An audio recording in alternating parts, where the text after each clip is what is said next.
विमल, पोलो, जोमा केसरी, हर पल मनाओ केसरी त्योहार। मैं एग्जिजरेट कर रही हूँ क्या? ये 90 रुपए 41 पैसे पर प्रतिष्ठा मेरे देश की बढ़ रही है, खराब हो रही है, पतली हो रही है, इकोनॉमी तो बम बम है, 8.2% की ग्रोथ रेट है। देखिए, जब भी रुपया डिवैल्यू होता है उसकी कीमत चुकानी पड़ती।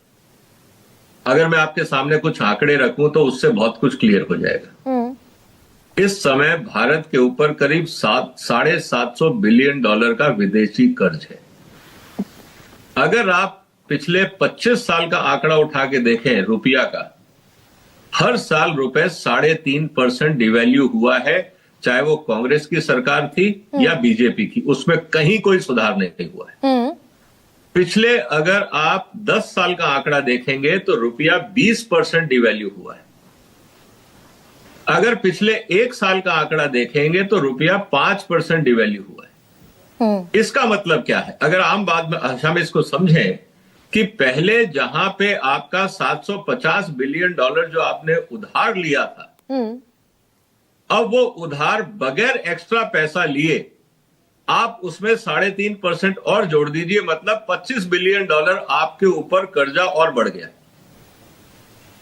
इसका मतलब यह है कि अभी जो आप हिंदुस्तान की तरफ से करीब 25 बिलियन डॉलर ब्याज दे रहे हो, वो बढ़ के बिना कुछ किए, बिना एक पैसा नया लिए, सिर्फ डिवैल्यूएशन के कारण आपको करीब 27 से 28 बिलियन डॉलर ब्याज देना पड़ेगा। इसका मतलब क्या है? इसका मतलब यह है कि हमारे देश पे जब डिवैल्यूएशन होता है, बिना एक नया पैसा आए देश के ऊपर ब्याज बढ़ जाता है, मतलब हम कर्जे में और दब जाते हैं। तो 58 रुपए से 60 हुआ, 60 से 65 से 70 से 75 से 80 से 85 दे दिया ना मैंने आपको। 3.5% हर साल बढ़ रहा है, तो एक एक गिनने से कोई फायदा नहीं। पहली बात, अब हम करीब 250 बिलियन डॉलर के आसपास जो कच्चा तेल है या पेट्रोलियम प्रोडक्ट्स हैं वो आयात करते हैं, 250 बिलियन डॉलर।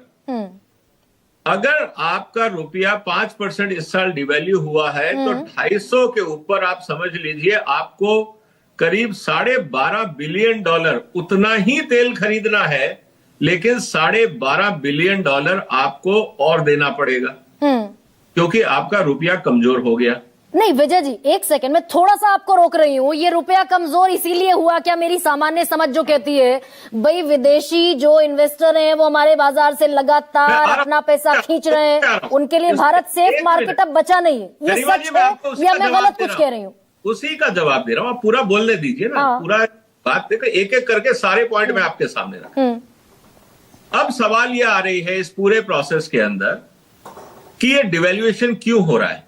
सिंपल सी बात है, डिमांड सप्लाई जैसे हर चीज की महंगाई होती है, इसी तरह से डॉलर महंगा क्यों हो रहा है?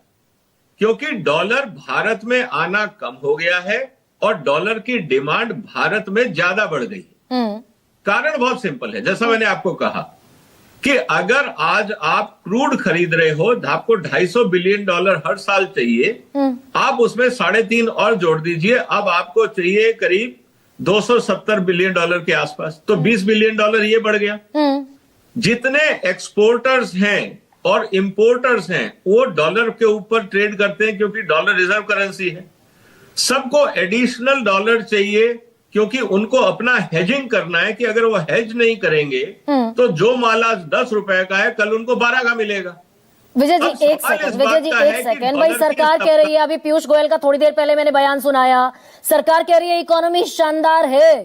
देखिए, इकोनॉमी में कोई दिक्कत नहीं है, हम आगे आने वाले समय में और खुशखबरियां सुनेंगे।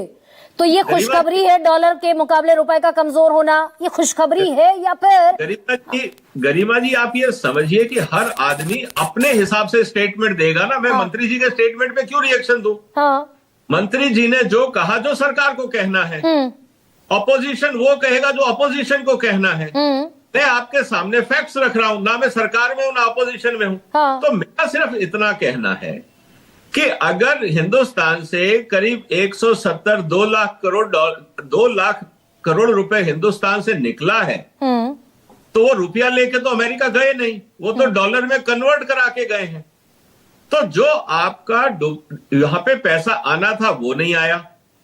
उसके अलावा आपकी महंगाई बढ़ गई, आपका इंपोर्ट बढ़ गया। पिछले साल अक्टूबर में, पिछले साल नहीं, पिछले महीने अक्टूबर में आपका ट्रेड डेफिसिट 41 बिलियन डॉलर है। मतलब आपको 41 बिलियन डॉलर एक्स्ट्रा चाहिए थे भारत की जरूरतों को पूरा करने के लिए। तो डॉलर की डिमांड बढ़ रही है, इसीलिए डॉलर शॉर्ट सप्लाई में है। अब डॉलर आपको चाहिए, जो चीज शॉर्ट सप्लाई में, तो ज्यादा रुपए देने पड़ेंगे। कॉमन सेंस की बात कर रहा हूं मैं। तो जैसे सोने के दाम सर बढ़ छोटा रहे छोटा हैं, जवाब दीजिए ना, छोटा छोटा। एक सेकंड, मैं 2 3 4 सवाल आपसे छोटे छोटे पूछ लेती हूँ जो मेरी समझ को भी थोड़ा एनहांस करेंगे। यानी हम विदेशों से सामान महंगा मंगाएंगे, महंगा बिल्कुल। मंगाएंगे तो महंगा बिकेगा, बिल्कुल महंगाई ज्यादा होगी, बिल्कुल महंगाई ज्यादा होगी तो लोगों को ज्यादा पैसा खर्च करना पड़ेगा, बिल्कुल ज्यादा पैसा खर्च करना पड़ेगा तो जो घरेलू बचत है, विशुद्ध घरेलू बचत है, वो कम होगी, निश्चित रूप से होगी। और पर कैपिटा इनकम में हम खड़े हैं 142वें नंबर पर। दिक्कत है सर? बिल्कुल है, इसलिए GDP is not a right parameter. हाँ। जीडीपी जरूरत से ज्यादा चीजें छुपाता भी है हाँ। और दबाता भी है। अच्छा, जीडीपी ठीक, एक ओके। वेग नंबर है। हाँ। इसको जगह per capita income is the right parameter for social development. तो सर हम जीडीपी के तो हुंकार भरते हैं, और लेकिन पर कैपिटा क्योंकि इनकम में मीडिया तो GDP पर कैपिटा इनकम में तो ऐसा है। जिस ब्रिटेन को पीछे छोड़ा उससे हम 20 गुना, ब्रिटेन हमसे कहीं ज्यादा है 20 गुना। देखिए गरिमा जी, प्रॉब्लम हाँ। मीडिया की है। अच्छा। आप लोग गलत पैरामीटर पर चर्चा करेंगे तो समाज गलत बात करेगा। नहीं, मैं तो जीडीपी पर करती नहीं हूँ सर, मैं तो नहीं, पर तो आप- कैपिटा आप इनकम क्यों- पर करती हूँ। आप पर कैपिटा इनकम पे प्रोग्राम करिए ना। हाँ। आप क्यों इस पर चर्चाएं करते तो मैं तो कह रही हूँ कि जिस ब्रिटेन को पीछे छोड़ा उसकी पर कैपिटा इनकम भारत की पर कैपिटा इनकम से मैं 20 बात गुना वो ज्यादा नहीं कर है। रहा हूं। मैं ये कह रहा हूं कि नैरेटिव क्रिएट करना मीडिया का काम है। हाँ, आप गलत ठीक। पैरामीटर पे चर्चा करेंगे तो समाज गलत चर्चा करेगा। ठीक है सर, एक सेकेंड सलमान सोज भाई, सरकार एश्योर्ड है, सरकार को कोई दिक्कत नहीं है, इकोनॉमी, हालांकि विजय सरदाना कह रहे हैं इकोनॉमी से कोई लेना देना नहीं है, लेकिन भाई